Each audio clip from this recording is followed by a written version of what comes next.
Hey, welcome back for another video. My name is Josh. We're so glad to have you here. I'm Amberly, and I'm excited to show you one of my favorite parts of OC Tanner.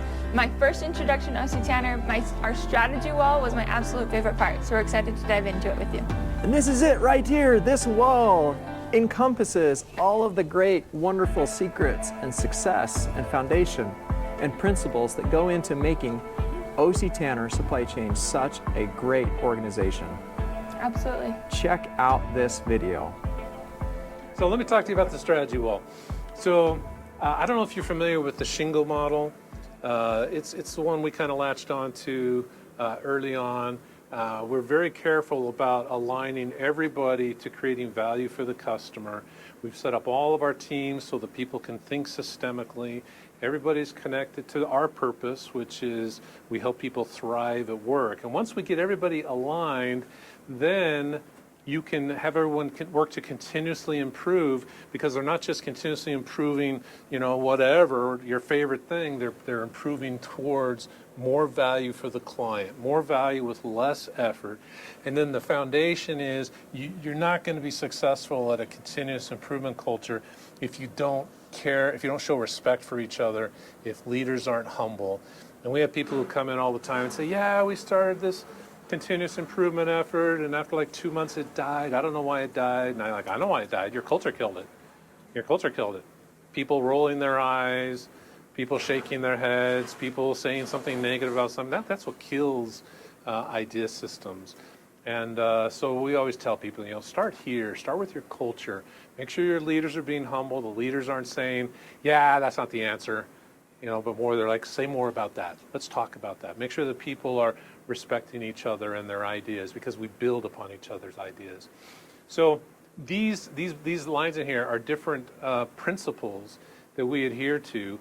And for each of these principles, we have different systems that we have put in place.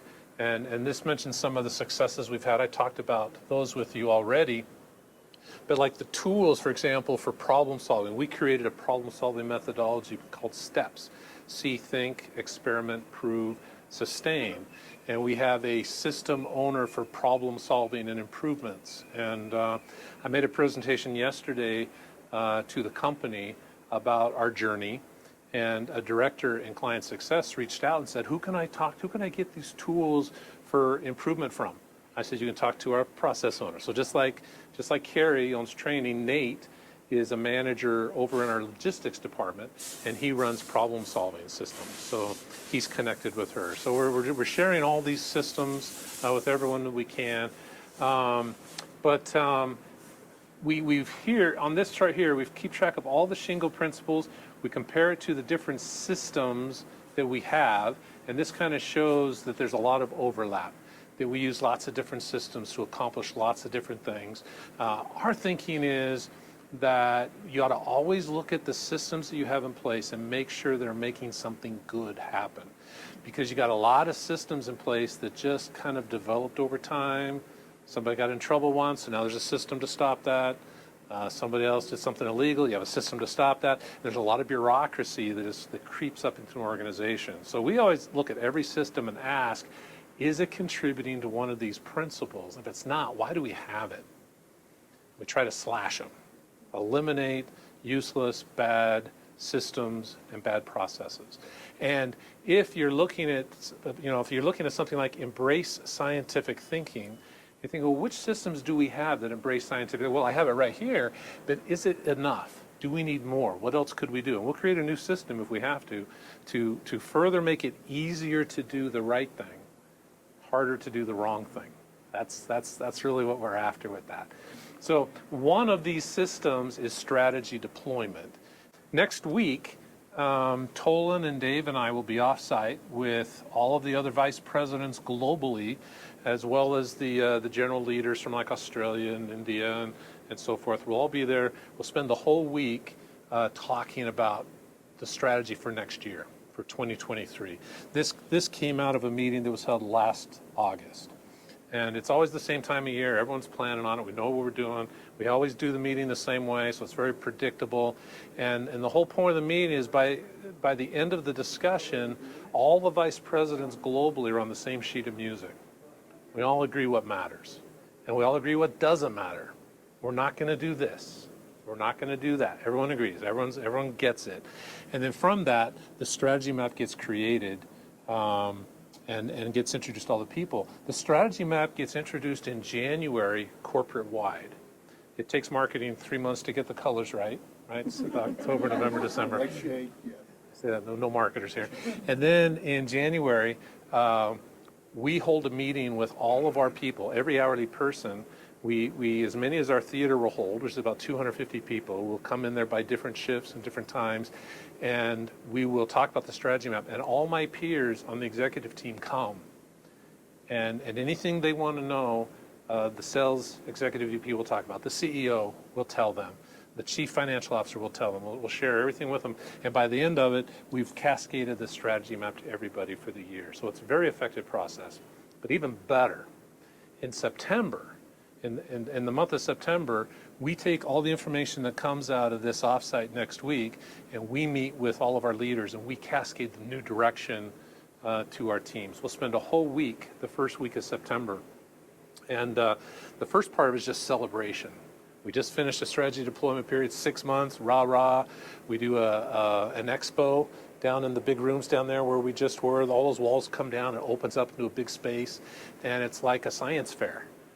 Every team has a booth.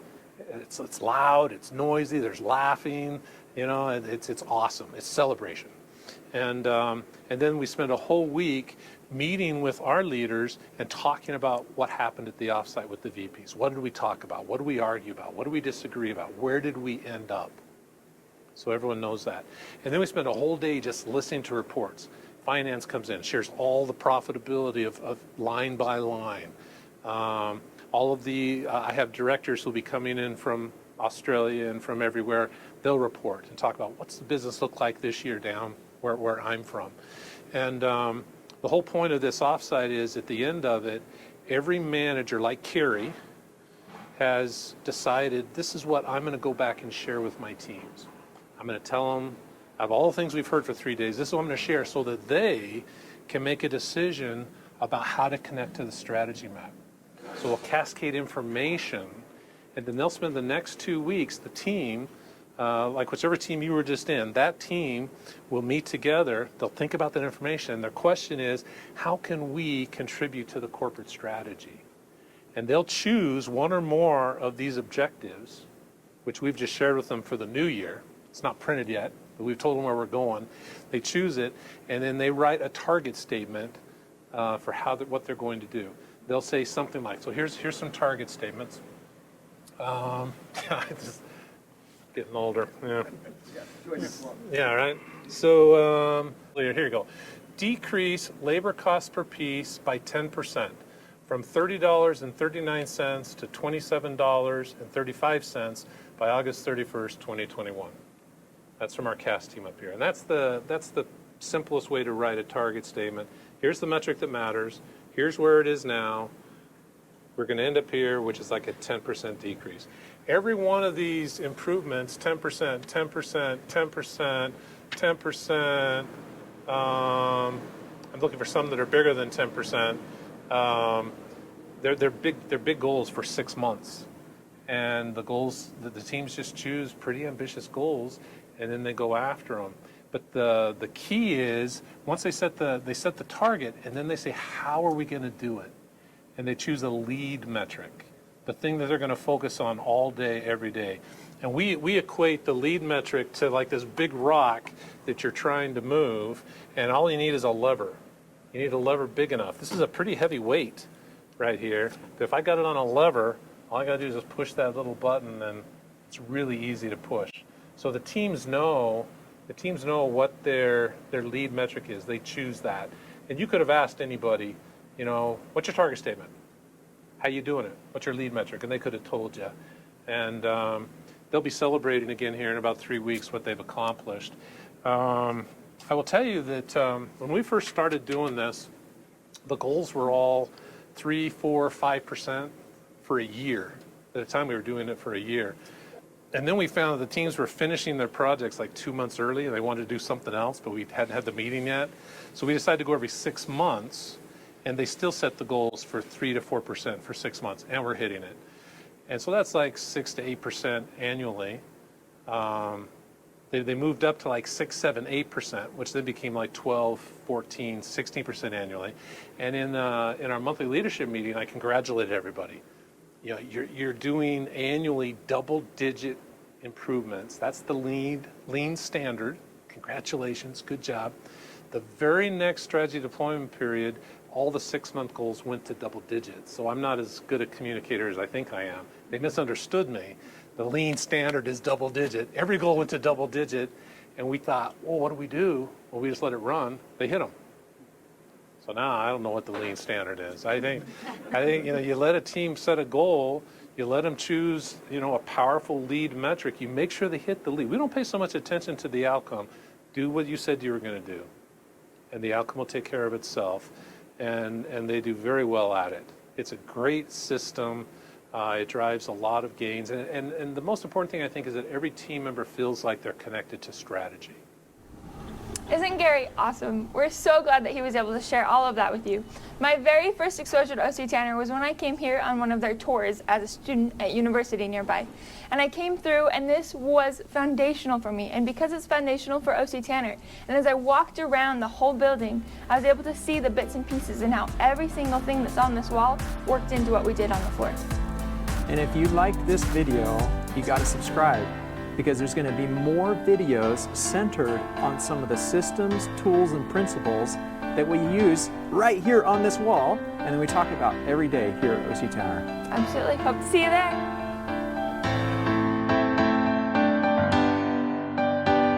This wall right here, and hopefully my arms get like really long and wide. Whoa, that's This an wall right Elastigirl. here Okay.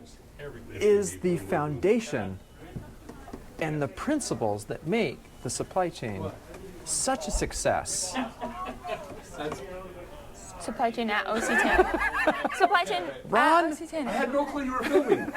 Go ahead, you're good. Please, please. Just wave at the camera as you go by. Grab us an orange cone on your way out.